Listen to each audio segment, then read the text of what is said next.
So I just want to give a very warm welcome to all of you tonight. It's so great to have you here with us at the Brahmakumari's Meditation Center. There'll be a little bit of stage setting going on behind me, but I just want to introduce you to the place. My name is Marilyn, Marilyn Henner. I'm one of the teachers and students here at the Brahmakumari's Meditation Center. And how many of you are here for the first time? Anyone who, oh wow, a lot of you. Wow, great. Well, welcome. It's wonderful to have you here. Brahmakumari's Meditation Center has been in the Boston area since the 1980s and in Watertown at this site since 2003.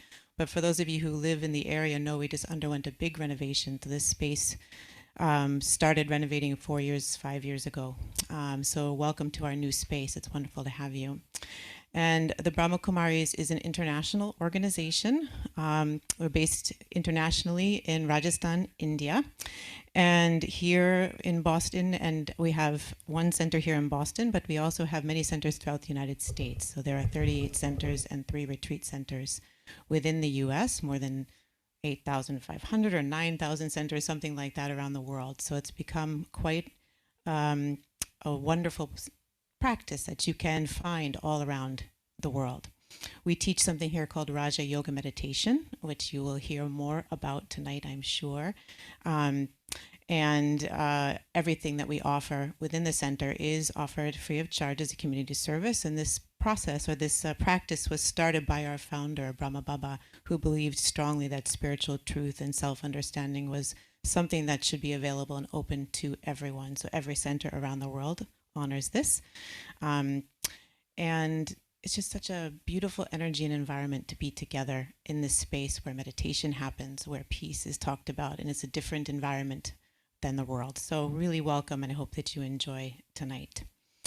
So we have a very, very special evening planned. We have the honor and privilege of having with us Sister Jayanti, who is the head of the Brahma Kumaris. I'll introduce her in a minute, but she was sort of the inspiration for our program tonight, right? Spiritual insights in uncertain times, because we all know we are living through uncertain times. Before we go there, though, a couple of housekeeping things. If you need the restrooms, they're just out these doors on the side. There's also water there, so please feel free to help yourself. If you have any questions or need anything, there'll be somebody sitting at the reception desk, so you're welcome to go and talk with them. We ask that you return your cell phones to silent so we can maintain this nice environment and energy that we have here. I just did mine because that's the worst when you invite everybody to silence theirs and yours goes off. So, lastly, we will be taking photographs and video during the program. So if you don't want your video, your photograph taken, you can just talk to Ram, who is over there, and he's taking the pictures. And the video is not going to be used for any promotional activity. It's more for ourselves, just for our own internal purposes. So just so you're aware of that, and the disclaimer is out front if you want to read more. Okay. So with no further ado, I'm going to invite our special guests to come. We have two very special guests. One I don't know, but I've been listening to and taking benefit from in my own spiritual life for the last 15, 16 years. And the other I just met tonight, Roberta. So I'm going to invite each of them to come to the stage, give a short bio, and then let everything talk for itself, because you're going to really enjoy. Okay. So first, we'll invite... Sorry about that. First disaster of the day.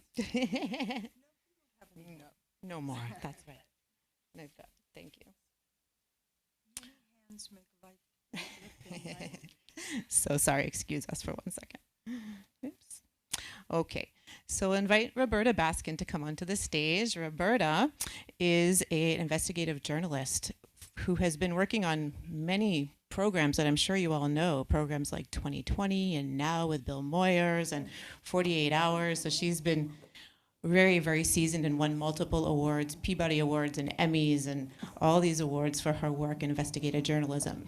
But more interesting to me is her humanitarian and spiritual side, actually. So she's sort of shifted her focus, and she's really working a lot with different nonprofit organizations working on cultivating environmental justice, environmental issues, and also social and political justice. And so she became a friend of the Brahma Kumaris about 20 years ago, she was telling me, and worked with us on a program called Images of Voices of Hope. And interestingly, also on the same theme, so Images and Voices of Hope helps to bring media into the limelight for the benefit of humanity, right? How can we bring uplifting stories and into the world to bring benefit to the world? But before that, she was also doing this at Case Western University. She started something called I'm forgetting the name of it. Aim to Flourish. Aim to Flourish, that's what it was, which was a program at the university to look into businesses who are doing good things in the world and trying to bring the UN, the United Nations developmental practices into their businesses and highlighting them and bringing them out into the world through the students at the business school. So it's very lovely. I thought that was so wonderful. So we're really, really grateful to have such a wonderful interviewer and conversationalist here with us. So thank you for being with us. And then we have, of course, Sister Jayanti. So Sister Jayanti has been the additional administrative head of the Brahma Kumaris worldwide for the last couple of years. Before that, she serves as the regional coordinator for Europe and the Middle East. And she does both now, I think, right? She's doing both roles. It's quite a feat. And she also is the Brahma Kumaris representative to the United Nations in Geneva, and she's been doing that since 1982. She is a sought-after speaker and author and spiritual teacher who really, she walks her walk and talks her talk. And you'll be able to feel that from her as she shares with you on this beautiful theme. The most prominent roles that she teaches and speaks about worldwide, the most prominent, topics that she speaks about worldwide would be things like women's empowerment, climate change, leadership, racial harmony, global peace, really working to bring a bright light into this world. And she's been doing that so humbly for so many years. So we are going to combine Roberta's investigative skills and Sister Jayanti's vast wisdom to figure out this puzzle. How do we stay positive and stay light in such uncertain times? How do we cultivate that clarity and that peace inside? So this is the topic of our conversation, and I'm going to leave it there and invite them to enjoy. Thank you. Thank you so Om much. Shanti. Thank you. Om Shanti. This is just such a privilege to be here with all of you. I always feel that when you're in one of the Brahma Kumari centers that you're marinating in love and peace, and you can really feel the vibrations. I think you all, just walking in here, it's palpable because of all of the beautiful meditation that has been done here. And to be in the presence of a master yogi, I have actually been a friend of the Brahma Kumaris now for 23 years, I think. And it's taught me so much and given me so much wisdom. I still have so many questions always, but I know that Sister Jayanti has so many answers. And so I would just like for you to begin really in terms of introducing, she's been traveling all over the world, and any of you who have been to an airport lately know what a miserable time that can be. And it's just, there's a lightness of spirit and love that comes from her. And how do you do that? Thank you, Roberta, for that very kind and warm introduction, and thank you, Marilyn. How do I do that? How do you stay light? Okay. Yeah. I think it's because I know that my thoughts contribute to the atmosphere.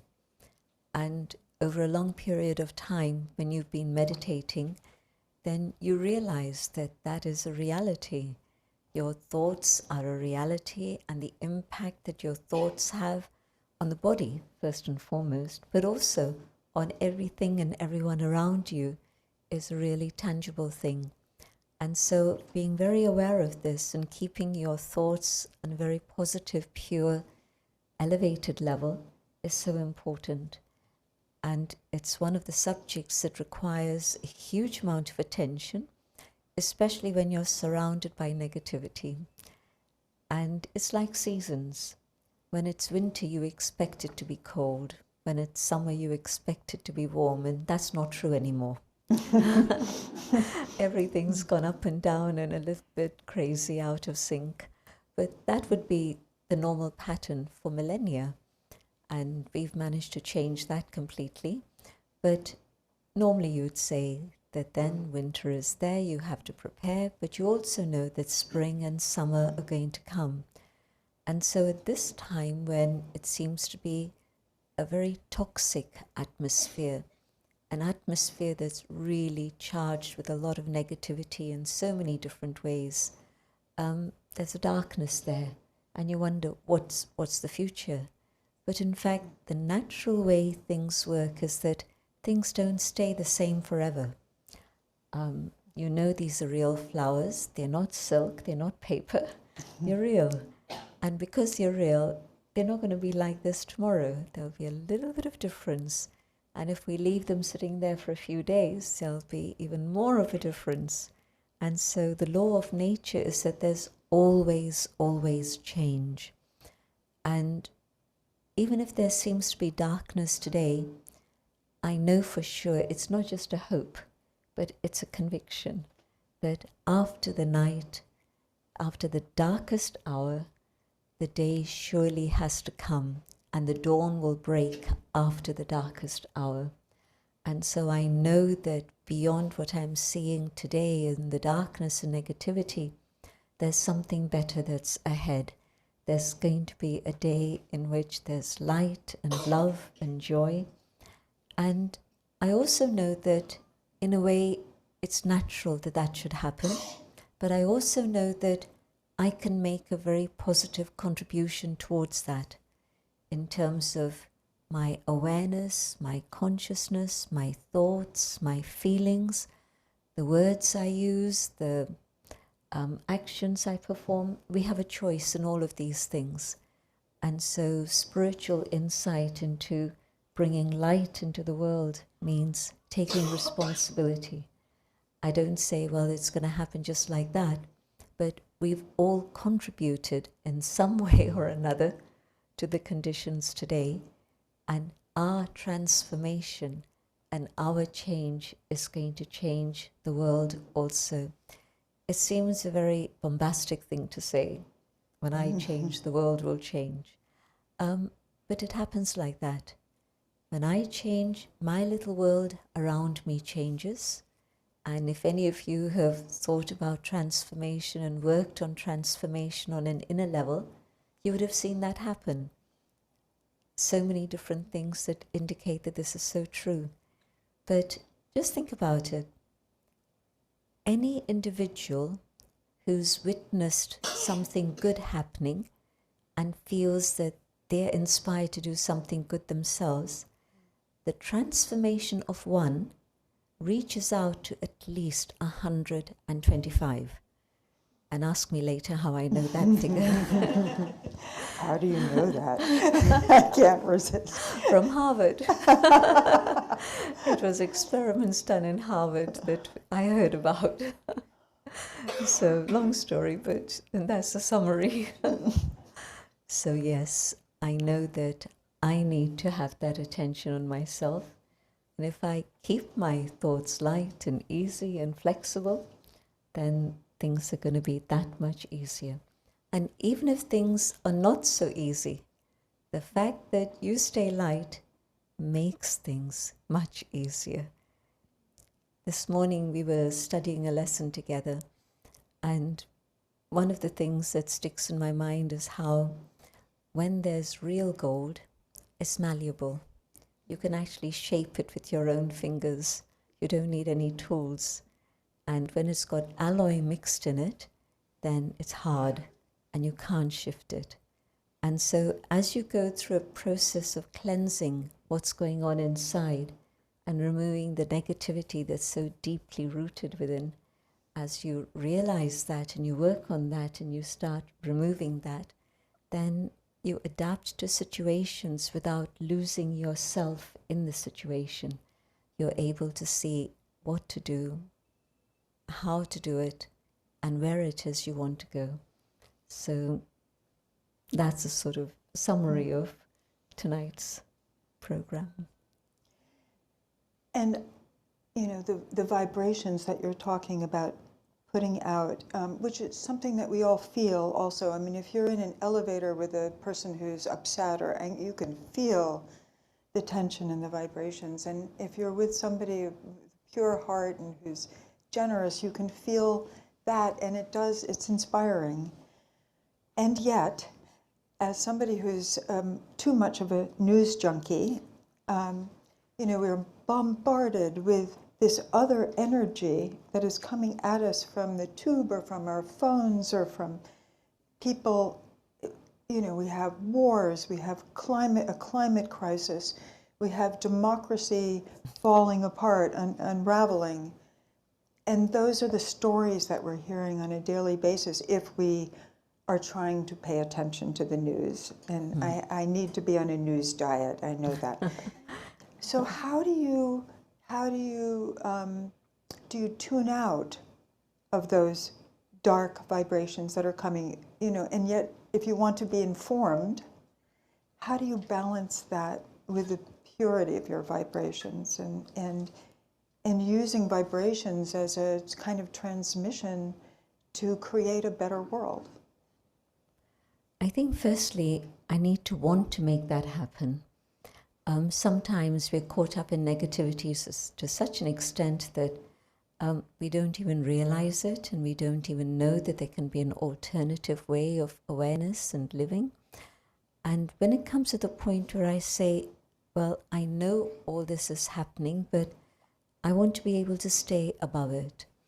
And if I have that awareness, if I've come to that understanding that I don't want to stay down here, I want to be up above, then you start looking for tools.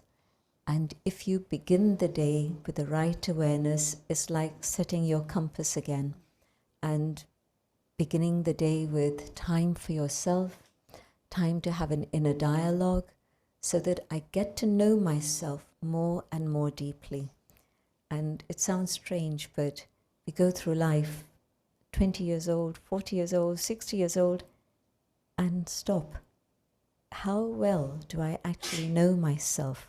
Do I still surprise myself with my reactions to people or events and situations? Or am I able to manage to sail through those things, being true to myself and my own inner core values?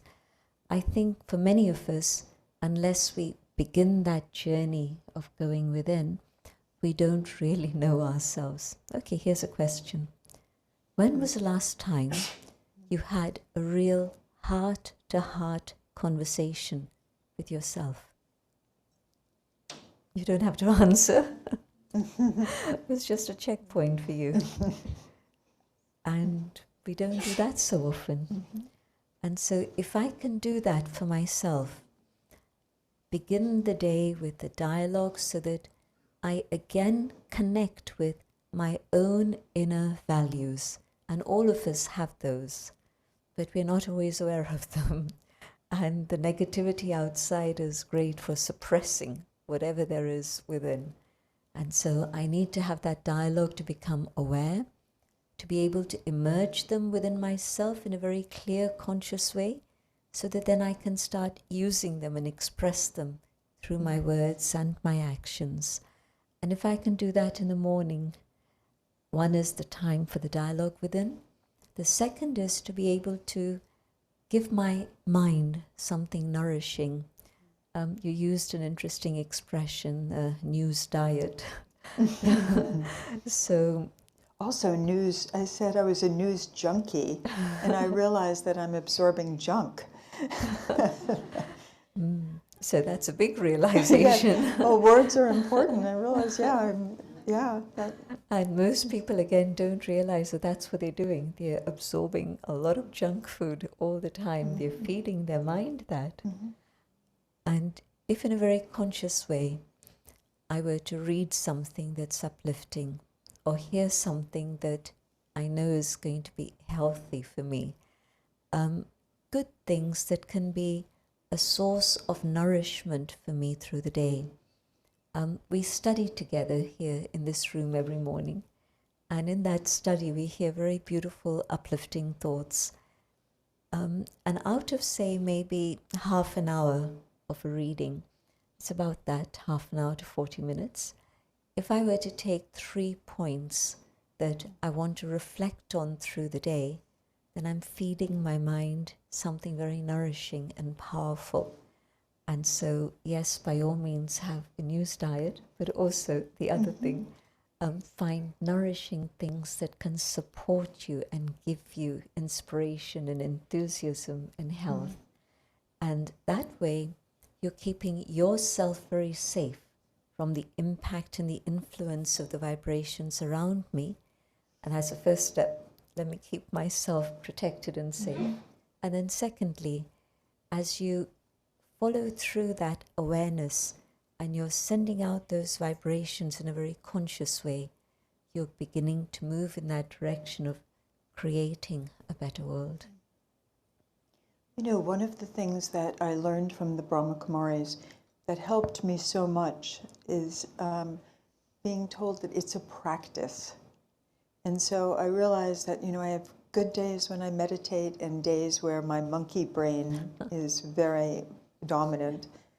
And I remind myself that it's a practice, and I'm a student. And one of the things as a student is about what's going on with the climate crisis that we're in, which everybody now recognizes what the scientists have been saying for years. We all know that we're in it. Can you share your thoughts about climate in a spiritual context? Again, it sounds very far-fetched, but they say that when you lift your finger, you move the stars. There's a domino effect of action and even words and vibrations on everything around us. And what's been happening is not just our thoughts, which have become negative, but also our actions in which we've really created an imbalance within the Earth's situation. I think it was in the year 2000, I was at a conference at the UN. It was actually the Millennium Peace Summit, the first time that spiritual and religious leaders had come together at the UN. The UN is a political body. They don't need to call religious and spiritual leaders, but they did. And it was for good reason. Not a long story, but they did that.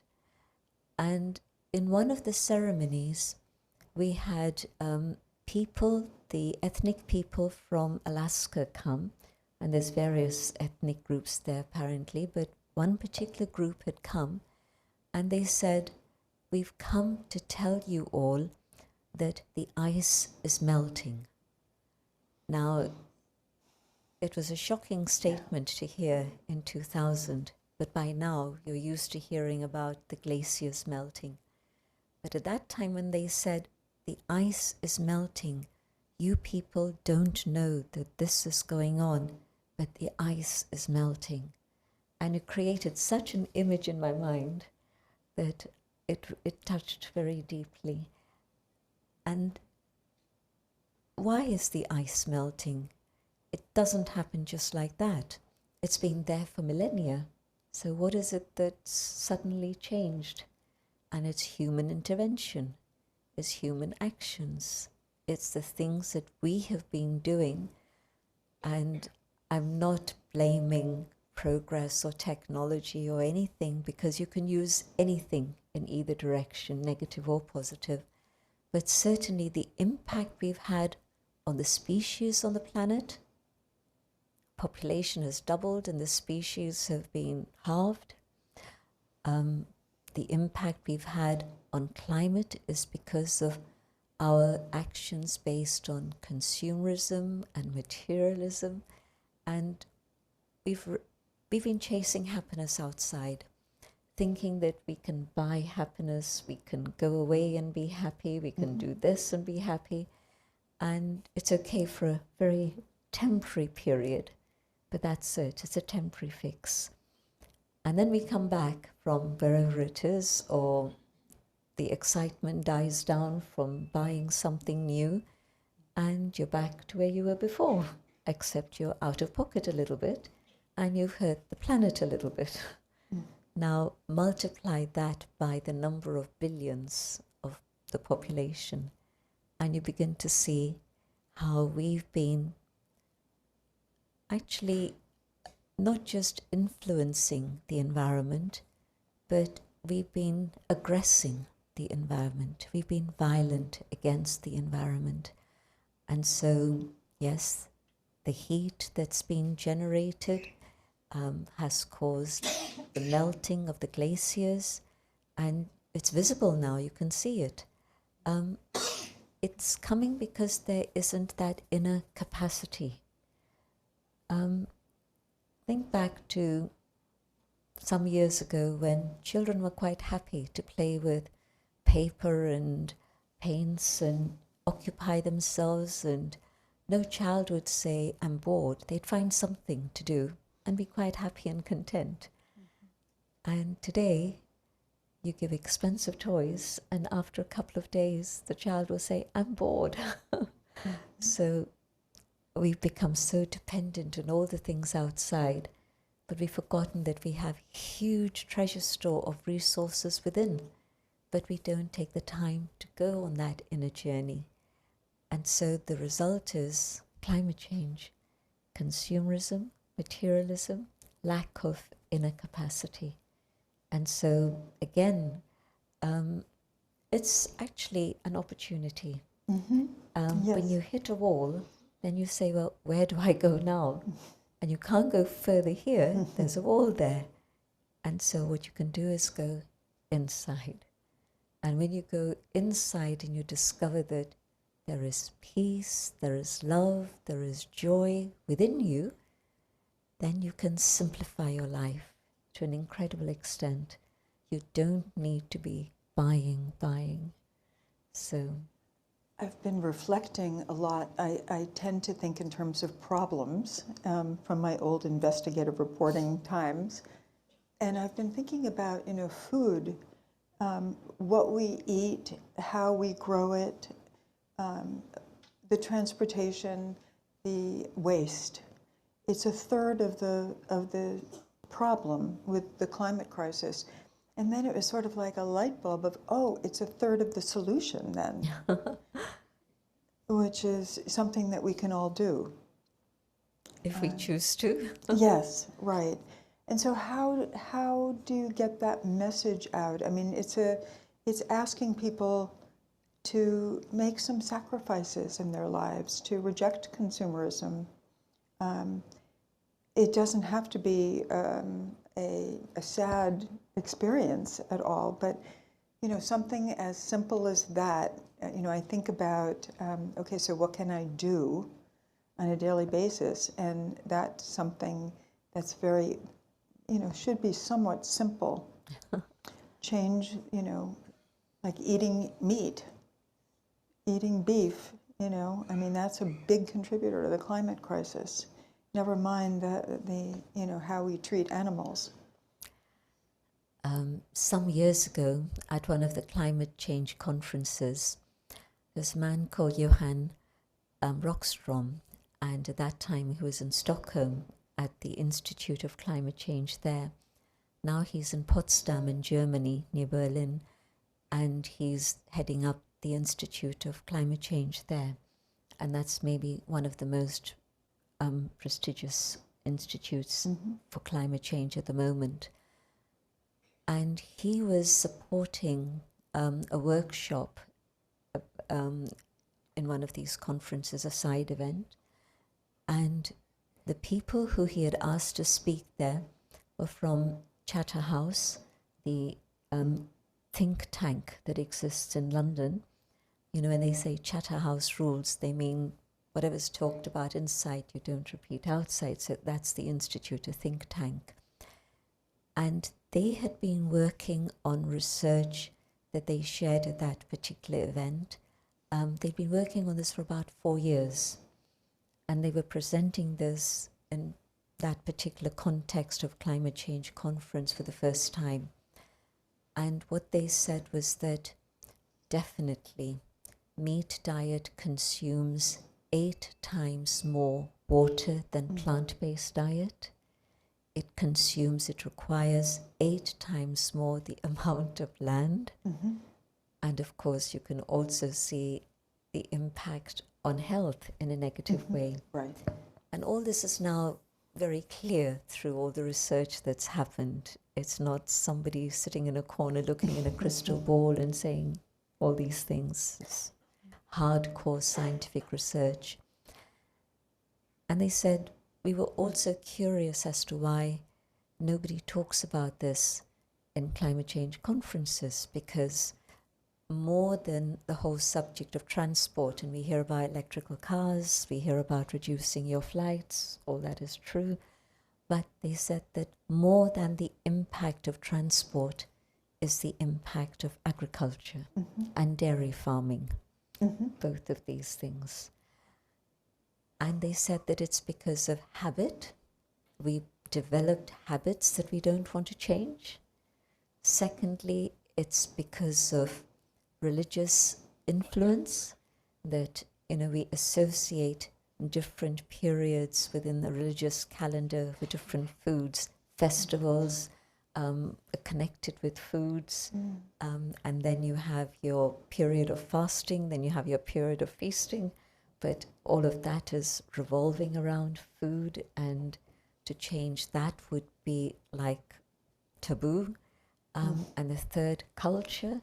Within our culture today, eating together, but eating certain types of food is considered to be the norm.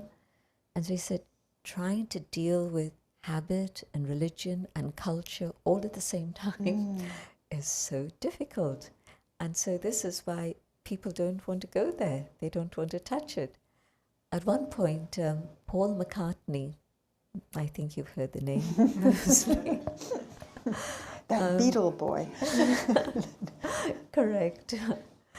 So he wanted to introduce something that he coined the phrase meatless Monday, 1 day a week when everybody would agree to be meatless. Where did it go? Nowhere at all. Most things that one of the former Beatles says hits the headlines and everybody wants to do it. But Paul McCartney saying, let Monday be meatless Monday, nobody was interested.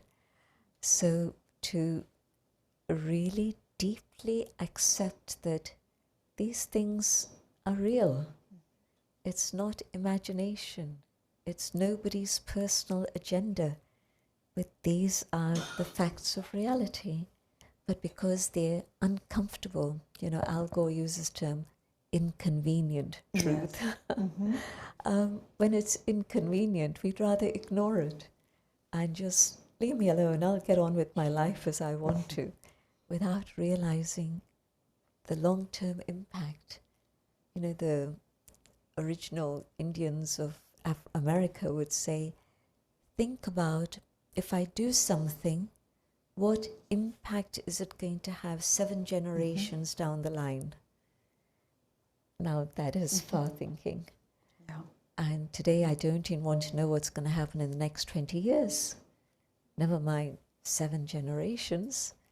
But the impact of all of this, it feels as if it's too much to think about. So I bury my head in the sand and say, oh, let me stay here. I love that 7 generations. If people would just think of our children, our grandchildren, because the climate crisis is not down the road. It is, we're in it now, and so and I am really hopeful seeing how activated young people are, because they want a livable future. I wondered about when you mentioned the Sustainable Development Goals, which I love dearly, although I have a little, when you mentioned how important words are, and sustainable is not the right word, I think, because if I said, like, how is your marriage going, and you said it's sustainable, I would be worried. I'd be concerned as your friend.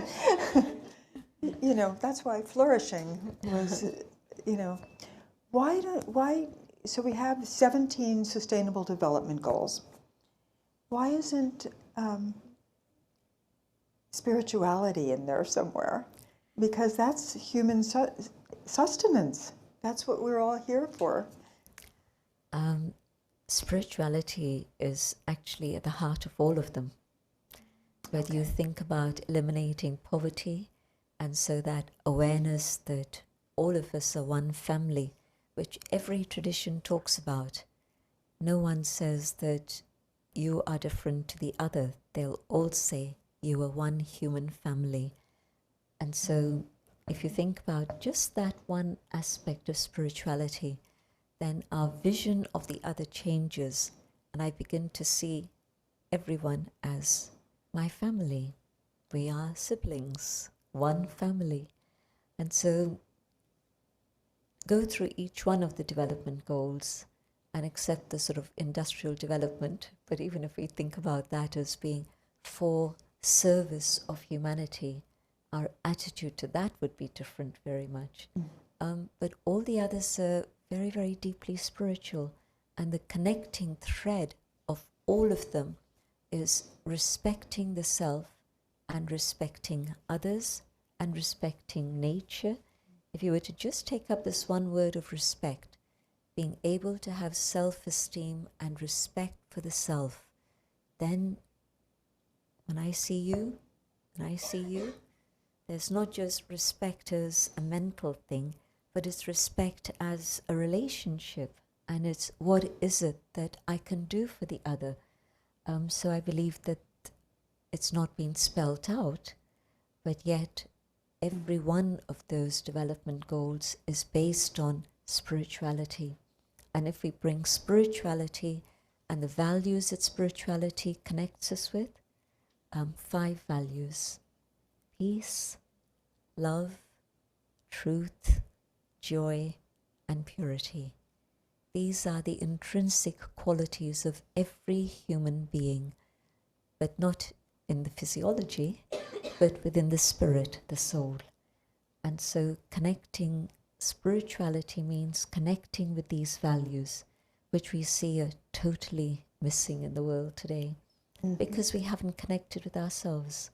And so come back to that awareness of the world within, and you start accessing these qualities and you start using them, and there you go. You don't need to do anything else. You create a better world. I could make a list of things that I love about the Brahma Kumaris. One of them is that it is in the Constitution to be led by women. How cool is that? And I only recently learned that the president of India is a Brahma Kumari.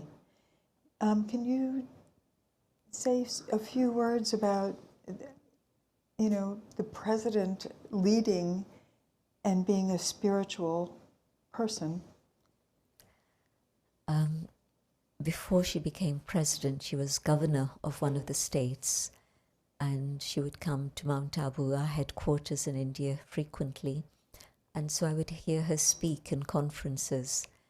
And what would touch me was her simplicity and no pretense, very simple, very humble.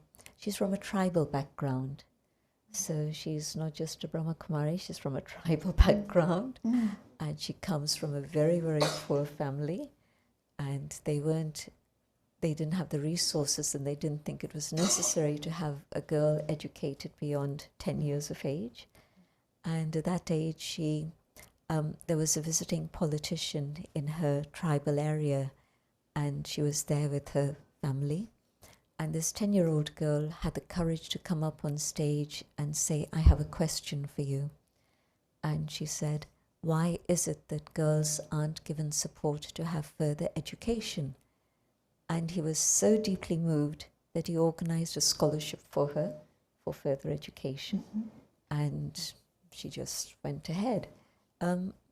Very important, you have the courage of your convictions, in which you say, this is a real need. And you're not scared. You're able to present that. And then what you're wanting is knowledge, education. And you strive and you work hard at it. And she then came to be the governor of her state. And along the journey, she lost a son, she lost her husband, she lost her mother. All these things happened, but she just kept moving on. And at the darkest point, and this was when her son had just died, when that happened, she was devastated. And that's when she realized that she had to find something to hold on to.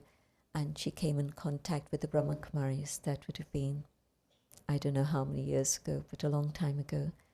And she started practicing. And then when the other tragedies hit her, she had the courage to be able to sustain others around her. And all of this has meant that her commitment and her faith to spirituality is very strong, but she's also maintained the awareness of her background, and she keeps her simplicity and her humility. These 3 things. Are there ways that you see that in her leadership also, that spirituality coming into how she leads in India? There are 2 things very interesting at this moment that I'm seeing. Her needs for herself are totally simple. And to have a leader who has simplicity is interesting. She's not been impacted by the trappings of power in that way. She's maintained it. Her diet, when she entered the governor's house, she made sure that the diet changed to plant-based diet. Same thing when she came to the presidential house, she made sure that it's plant-based again. And so she's kept to her principles. And when you see a leader who's willing to be very open, transparent about their principles and their lifestyle, and you see that they're not taking what is being offered to them even, never mind grabbing, they don't even take what is supposed to be their right, you begin to explore more deeply, and you begin to see other facets of this personality and appreciate that. So I think she's winning the trust of people. Transparency means that if you can be transparent, people begin to trust you. And so I think that's what's happened. So I love the story of her simplicity and walking the talk. What are your thoughts about the growing chasm between the wealthy and poverty in the world, certainly in America, and throughout the world? Throughout the world, Bombay, every big city, rural areas, poverty is different in the sense that you can still be self-sufficient. At least this is what I've seen in the rural areas in India. But in the big cities where people think they're going to find gold in the pavement, it doesn't quite work out like that, and you see the stark reality of the misery of poverty. I see that it's not a question of lack of resources in the world. I see that if, again, there could be a spiritual approach, there's enough to be shared with everyone. Everyone could be fed. Many years ago, Mahatma Gandhi said, there's enough for everyone, but there isn't enough for anyone's greed. There's enough for everyone's need, but not enough for even one person's greed. And yet the chasm continues to grow. And I think about billionaires with, many, many houses and not enough days in their lives to spend all of the money that they're accumulating. And some are very generous, but when you look around the world at these problems that are solvable, a child should not go to bed hungry, ever, or die of a disease that can be prevented. And so how do you reconcile that I would think, I wish that that there was a sense of urgency and generosity in, even though there is, I guess, the giving pledge, where many have pledged that they would give away half of their money during their lifetime, but it's as if they're waiting for a cancer diagnosis to do it. I mean, we need the courage right now to, the courage of serious generosity. Many, many years ago, when I was with the founder, Brahma Baba, I had the opportunity of meeting him through my childhood years and teenage years, because my mother and grandmother were connected with the Brahma Kumaris. And then when I was 18, I decided that this is what I want to do. And it was at that time, and I was by then 19 and he was 92. And that was his last year in the physical world. And I'm very grateful that I had that understanding for transformation at that time. And so there was a very interesting little scenario. And he and I were alone.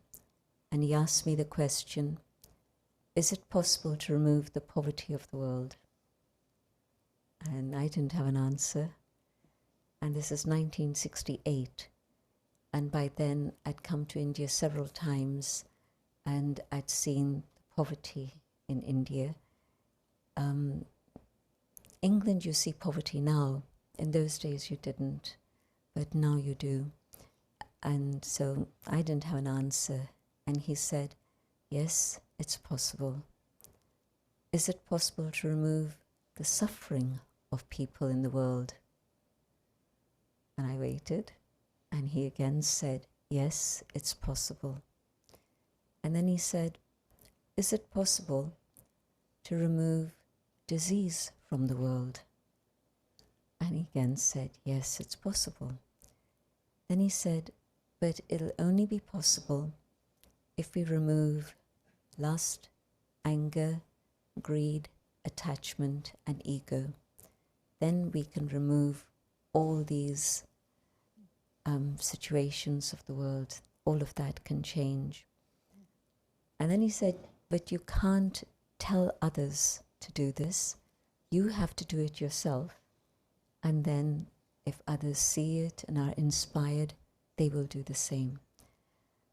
And then in the 2000, that was 1968, but it made a lot of sense. And in the year 2000, at the same Millennium Peace Summit, they had a lineup, and it was the first time that religious and spiritual leaders were called to the UN. The lineup that they had the next day was of Assistant Secretary Generals and Under Secretary Generals. And these were the people who headed up all the different branches. So UNESCO was there, UNICEF was there, Save the Children, ILO, the International Labour Organization, Environment, Population, all of them, WHO. And they all said the same thing. The UN was by then about 50 years old.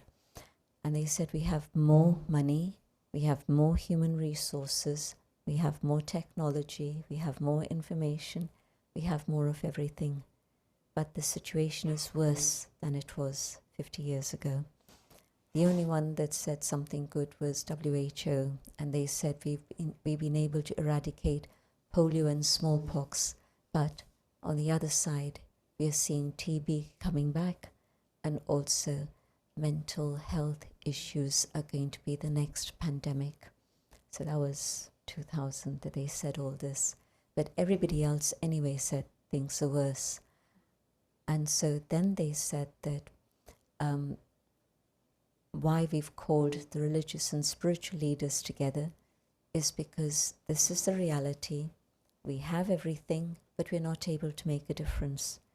And that's because governments aren't motivated, but people also don't have the will to make these changes. And we know that it's religious and spiritual leaders who are in touch with the grassroots in a big way. And our hope is that you will be able to motivate people to do something. So yes, there can be a difference, but there can be only the difference when there is this change of heart and change of consciousness. We're going to have a meditation with you, but I have one last question. And that is, there are so many people who really do care about the world. People are generally good and caring, but they feel overwhelmed and despairing, and just feel there's nothing that I can do.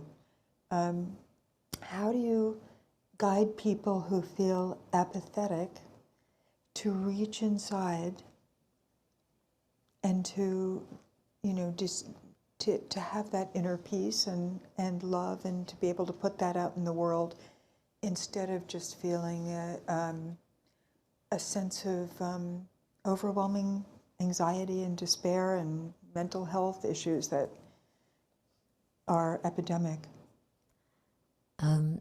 Many years ago, we did a project that was called Global Cooperation for a Better World. And within that, we asked people 3 questions. How do you see a better world? How do you see relationships in that better world? How do you see yourself in that better world? And the answer that came back from everywhere, and it reached 128 countries. And at that time, the map of the world was different. And 128 countries at that time meant every country with a population of over 1 million. So we've been able to reach out with people being inspired and interested in carrying it to other countries. We only had centers in about 68 countries at that time, but it just snowballed. It was beyond our expectations. And so what came out was that we want a world of values. But the contributions that people sent in terms of their ideas and how they processed these 3 questions in small groups was beautiful. And one person sent in this particular story, and after that I've seen that it's a story that comes up in different cultures with a few additions and embellishments along the way. But the story is all the animals were gathered on one side of the river, and they were looking at this fire that was raging on the other side of the river. And they looked at each other and said, well, what can we do?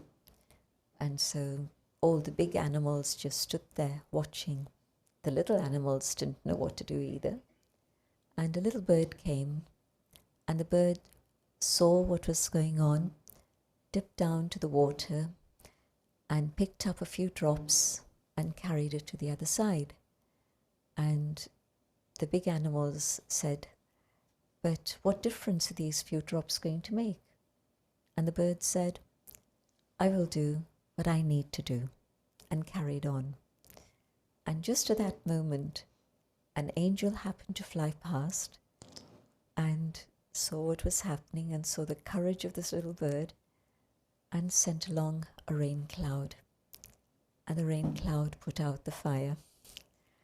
Now, what this story tells me is that if I do what I need to do, who knows what energies it'll attract and what energies it'll motivate and set off that can support that pure, positive, powerful thought. And so I would say, don't underestimate the value of what one can do. And in India, they always have a very lovely idea, because the form of the soul is just a point of light, a little zero. And the form of the source from whom we draw strength also is just a point of light. And this is the image you see here behind me. And so I on my own is one, but when I connect with the divine, the zero, it multiplies. I connect further and further and further, and the zeros multiply, and there's a huge amount of energy that becomes available to make a difference. Beautiful. It's a beautiful parable also. I'll hold that close to my heart. I'm going to leave the stage. We're going to have... Oh, sorry. Yes. Questions from the audience. Let me check the time. Yes, good. You have a lovely opportunity to ask your own questions of Sister Jayanti. And we have a microphone. If you raise your hand, we can pass you the mic. Yeah.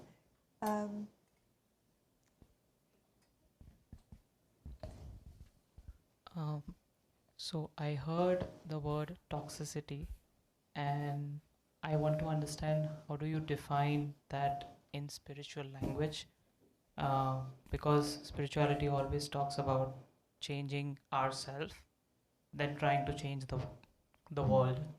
So how do you define toxicity and how do you deal with it? In its original natural state, the human soul is pure. And in that purity, there is also peace and love and joy and truth. And when I forget myself and come into the influence of just the external world, then these qualities get suppressed. And what comes up instead is things like attachment instead of love. things like anger instead of peace, things like greed instead of contentment. And so these are the toxic elements that have impacted us, and these seem to be reaching a very critical peak at the moment. The problems that you mentioned earlier, the injustice and the inequality that exists in the world, is the anger, the greed, the ego. And so all these are the toxins that have impacted the soul, and they're creating a disturbance within my own mind, in my own mental state of health and well-being. But they're also impacting the physiology of the body. And so where our immune system has become so weak, there have always been viruses. They're not a new invention. They've always existed, and we've coexisted with them. But now, because our immunity is so diminished, because of not just the toxins in the water and the air and the food that we eat, all of that, but also through what's going on in our mind. This is why even bodies are now reacting to that. So, and the way to remove these, it's not a battle, but it's a transformation. If I decide to remain peaceful and I make my commitment to non-violence and peace, then every day when I begin my day, I'm emerging the peace. And it's not a difficult journey. It's not a hardship or penance that I have to endure, but it's something very beautiful. And I'm discovering that there is peace within myself. And of course, if I choose to connect with the source of love and peace, I'm able to draw that further into myself. There's one way in the back there.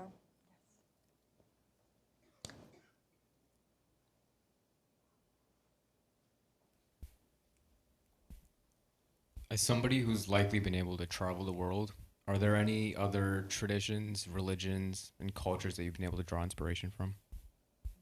Sorry, I didn't understand. Say that again. As somebody who's been able to travel the world, are there any other cultures, religions, traditions that you've been able to draw inspiration from? Most of them, in the sense that there's a particular speciality that every tradition offers. For example, Judaism, the focus on one God, very beautiful. Christianity, the focus on love for God. The indigenous cultures where nature is of paramount importance, and to be able to live a life that's compatible with the natural energies of the earth and nature itself. That's something, again, very beautiful. Part of the journey of spirituality is to be able to learn at every step and learn from others, so that you're constantly in this journey of learning. We use this term lifelong learning nowadays, but I've lived with people, women in particular. I'm thinking of Dadi Janki, who visited Boston several times in the past. She lived to 104 and passed away just March 2020, so very recently. And until the last month, when she did fly away, she would always study. She would read. She would be learning continually. And my fortune was that I stayed with her for 40 years. And so it's something that I'm very aware of.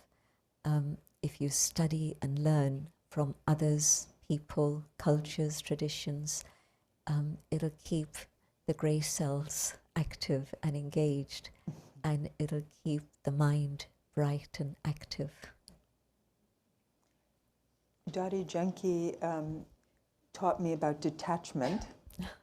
And my husband made a sign by my desk where I'm on my computer all day that says detachment, love, Dadi Janki, as a reminder. Very sweet. It's been up there for 9 years. How many of you met Daddy Janki? I'm curious. Yeah, lovely. Beautiful. Yeah. So thank you very much for that. I'm interested to know about, okay, so values, imbibing those values, reminding yourself of them every day in the morning and making the commitment to carry it through the day, very important.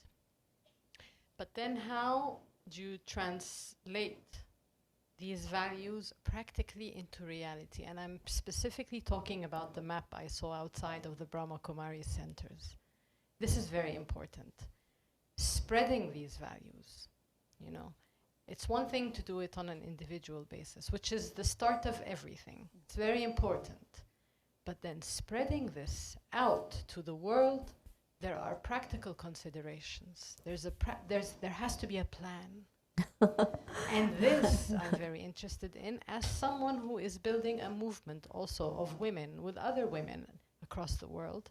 And this is something we are continuously confronted with. How to spread this? Well, these here we values. are. And I'm speaking with the experts who managed to have a map like this outside. So I want to know your secret, please.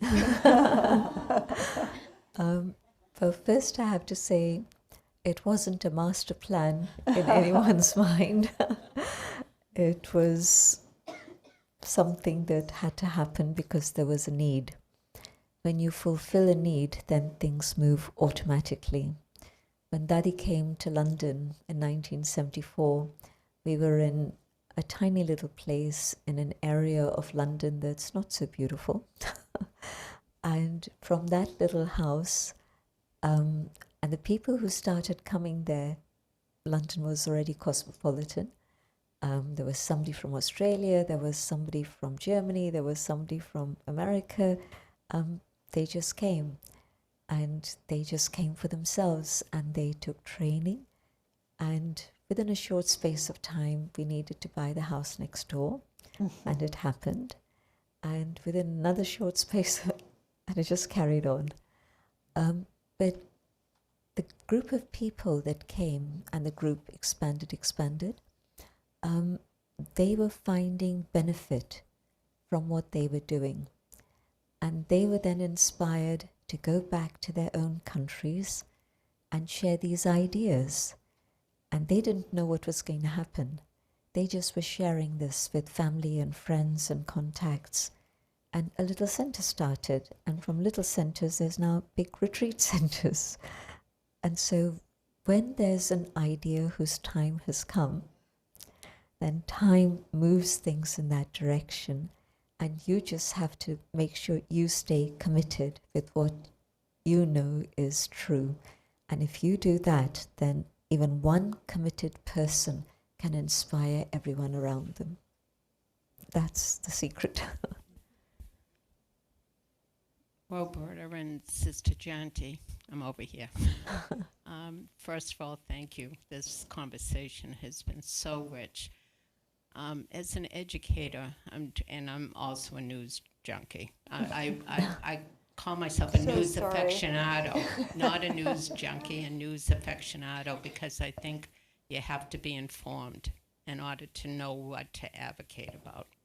And so I use the power of detached observer that I've learned from the BKs, which is a wonderful, wonderful thing. But how do you really encourage movements like the women's movement, things that need to change in our society, in our world? We're living in a very divisive world. I can try to be the change I want to be, but when you're hearing such anger and depression post-pandemic, what can I do to try to help heal those people? I'm trying, but I don't feel like I'm succeeding.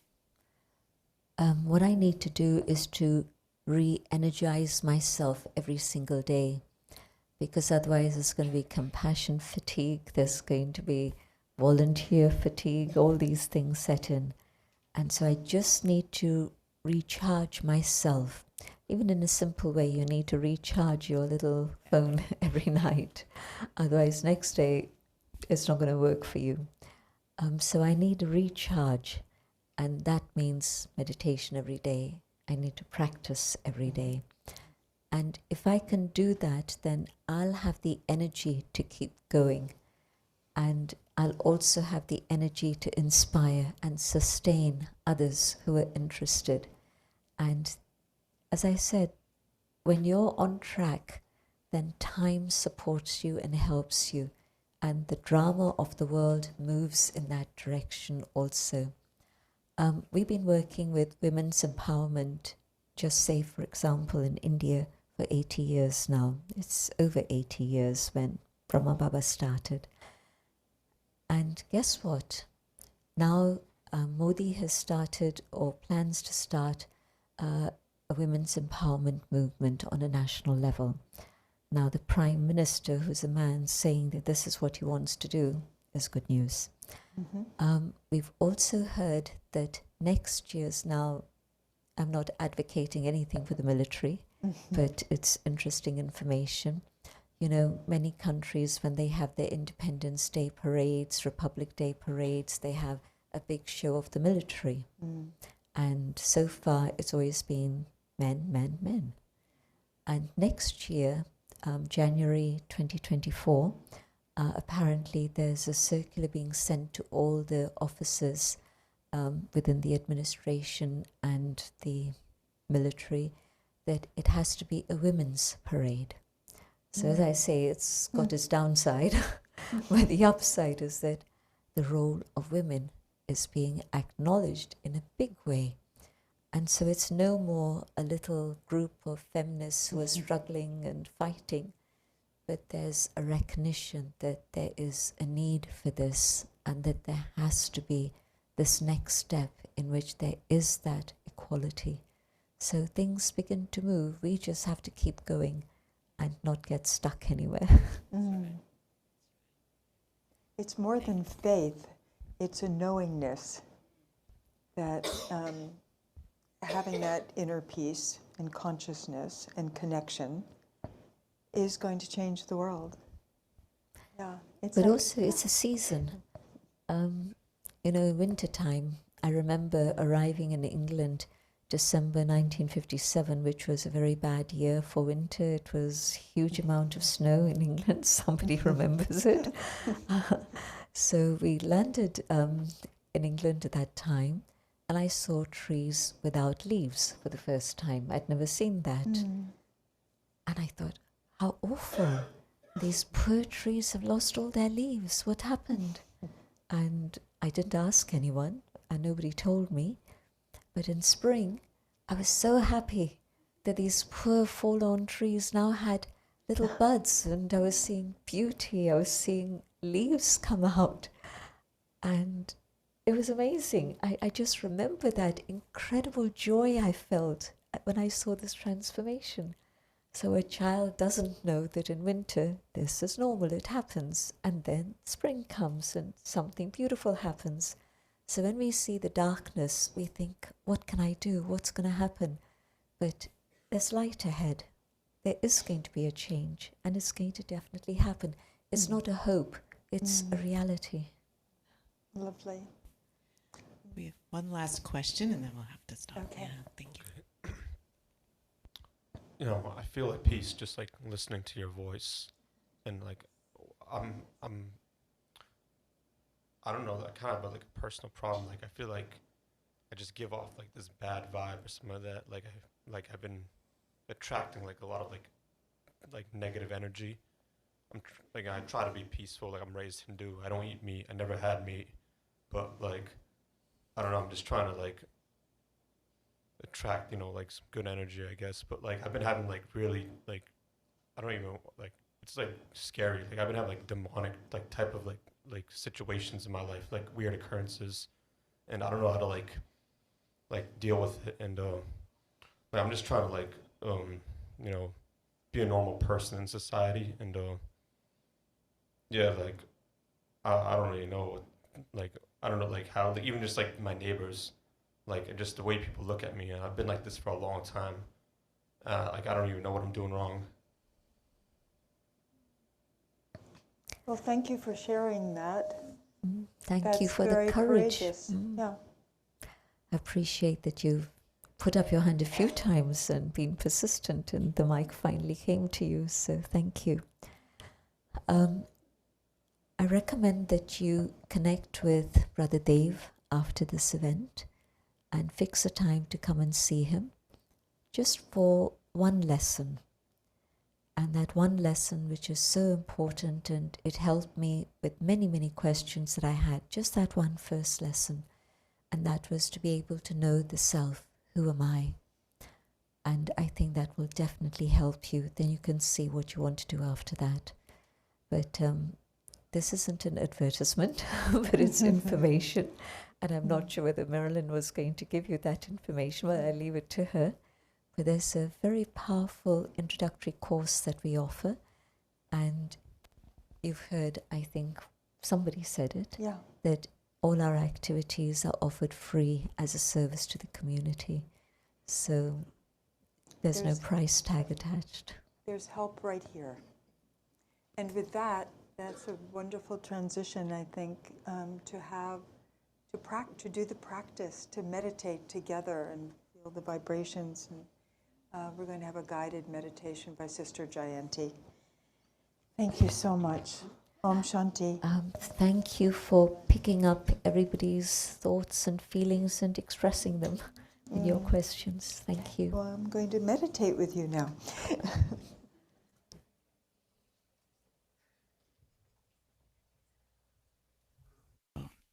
So thanks. Thanks so much to both Roberta and, of course, Jayanti Didi for sharing such beautiful inspirations and insights with us. And I hope everyone is feeling that hope and upliftment, that spring is coming, light is coming, the darkness is not forever. Really beautiful. So let's experience that together with Jayanti Didi. She'll lead us through a guided commentary, just listening to her words, following along, creating that in your intellect, in your mind, and experiencing the peace, the love, the joy that she's talking about. Om Shanti.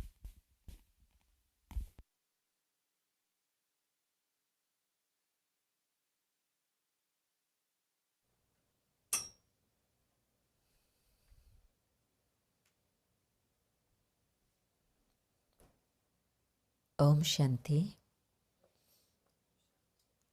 Come to the awareness of the inner being, the being that I am,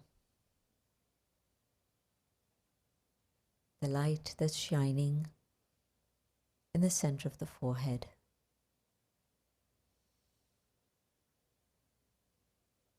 This is who I am. I have this amazing physical body, this instrument, this chariot, but I am the being within, the driver of this chariot.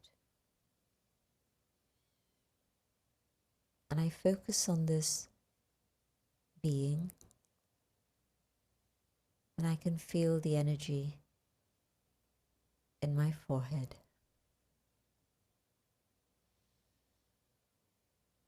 I am a being of light. I am a being of peace. And as I go deeper and deeper inside myself, going deeper and deeper within,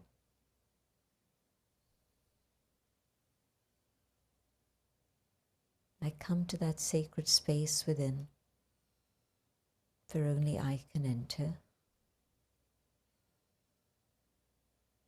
And in this space,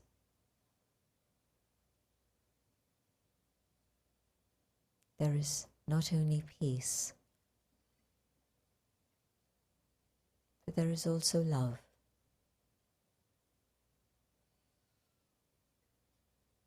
There is also truth and joy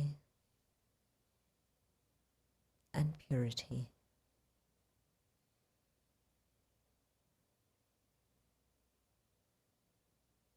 These are the qualities I feel comfortable with, because in my own original state, these are the intrinsic qualities that I carry.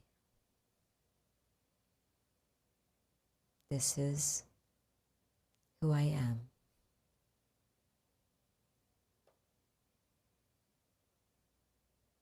And having been on this human journey,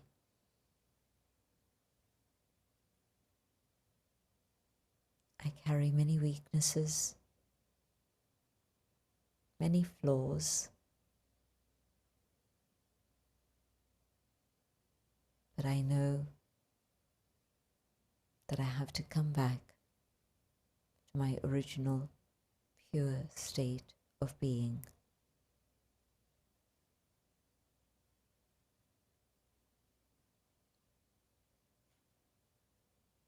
I stay connected with the soul, the shining star that I am, and I can feel the presence of love that is greater than my own, of peace more powerful than myself.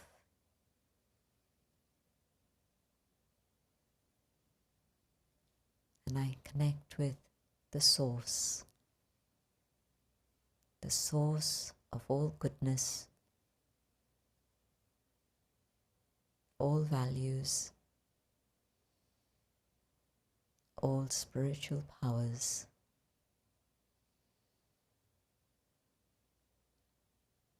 And as I connect with the source,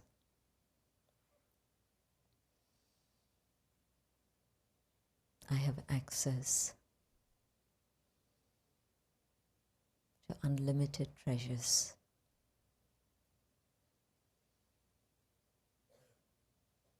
I can take as much love as I choose.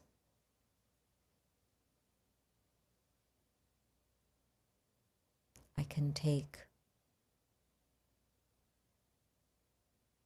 purity and joy. And I can take the power of truth.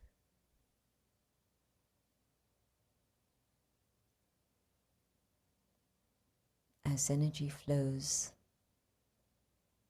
and recharges I, the soul, I begin my journey of transformation.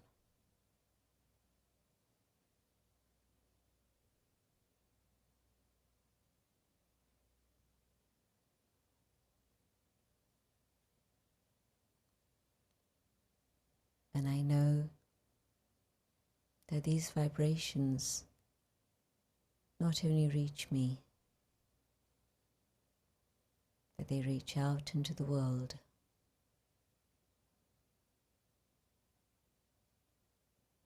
And where there are souls seeking,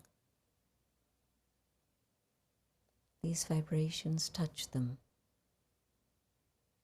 and they absorb the same love and peace.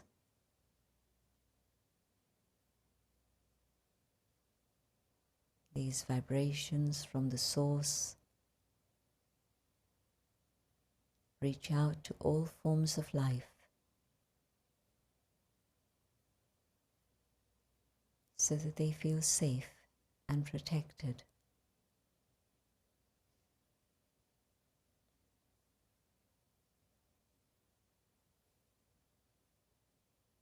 These vibrations touch every aspect of matter and each corner of the planet, so that nature also again begins to cooperate.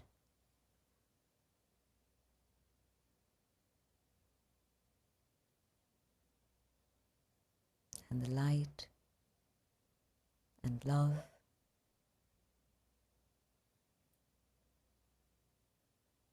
Transform the planet and all within it, so that a state of harmony,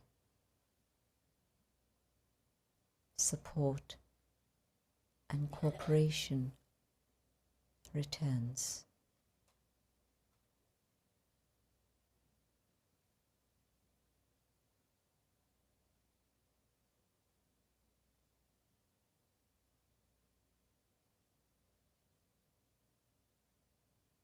I hold this awareness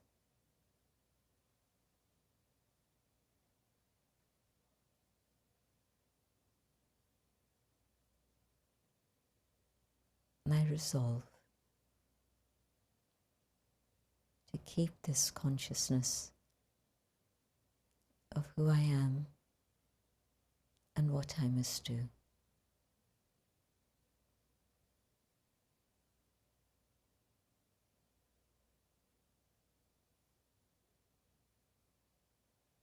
And I bring back this awareness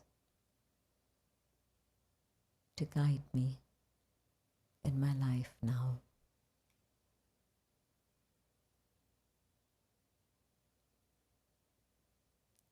Om Shanti. Thank you.